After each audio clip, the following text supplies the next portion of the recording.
સુરત શહેરના રાંદેર ઝોન સ્થિત રામનગર વિસ્તારમાં આવેલો એક જૂનો રહેણાંક વિસ્તાર જે અગાઉ પાકિસ્તાની મહોલ્લા તરીકે ઓળખાતો હતો તેનું નામ હવે સત્તાવાર રીતે બદલીને હિન્દુસ્તાની મહોલ્લા કરવામાં આવ્યું છે। 15મી ઓગસ્ટ સ્વતંત્રતા દિવસની પૂર્વ સંધ્યાએ નવા નામકરણની તકતીનું અનાવરણ કરવામાં આવ્યું હતું, જે પૂર્વ કેબિનેટ મંત્રી અને ધારાસભ્ય પુણેશ મોદીની ભલામણ બાદ શક્ય બન્યું છે।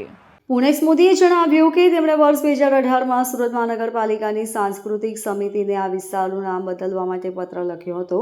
આ પત્રના અનુસંધાને 17 ડિસેમ્બર 2018ના રોજ સમિતિએ ઠરાવ નંબર 38/2018 દ્વારા પાકિસ્તાની મહોલ્લાનું નામ બદલીને હિન્દુસ્તાન મહોલ્લા કરવાનો નિર્ણય લીધો હતો। આ નિર્ણયને આજે સત્તાવાર રીતે અમલમાં મૂકવામાં આવ્યો છે।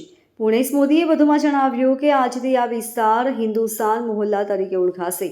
તેમણે ખાતરી આપી કે આ મહોલ્લામાં વસતા નાગરિકોના રેશન કાર્ડ અને અન્ય સરકારી દસ્તાવેજોમાં પણ જૂના નામની જગ્યાએ નવું નામ અંકિત કરવાની પ્રક્રિયા ટૂંક સમયમાં શરૂ કરવામાં આવશે। આ નિર્ણયથી સ્થાનિક લોકોમાં ખુશી અને ગર્વની લાગણી જોવા મળી રહી છે અને આ પગલાંથી તેમની રાષ્ટ્રીય ભાવના વધુ મજબૂત થશે તેવી અપેક્ષા રાખવામાં આવી રહી છે।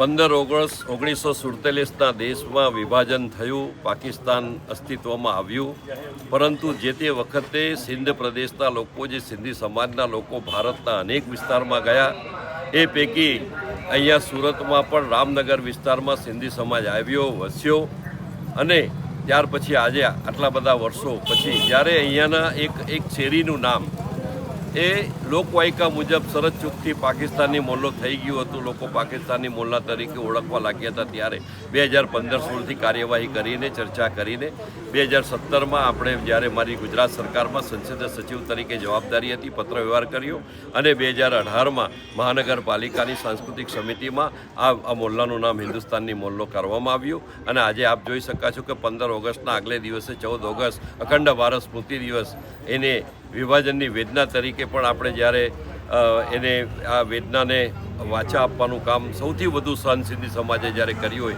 ત્યારે અહીંયા હિન્દુસ્તાની મોલ્લાની તકતીનું અનાવરણ કર્યું છે। હવે પછી આ મોલ્લામાં જે કોઈના રેશન કાર્ડ અથવા તો આધાર કાર્ડમાં પાકિસ્તાની મોલ્લો શબ્દ લખાયો હશે એને પણ દૂર કરીને અમે હિન્દુસ્તાની મોલ્લો કરવાઈશું। Bureau report LK star news, Surat.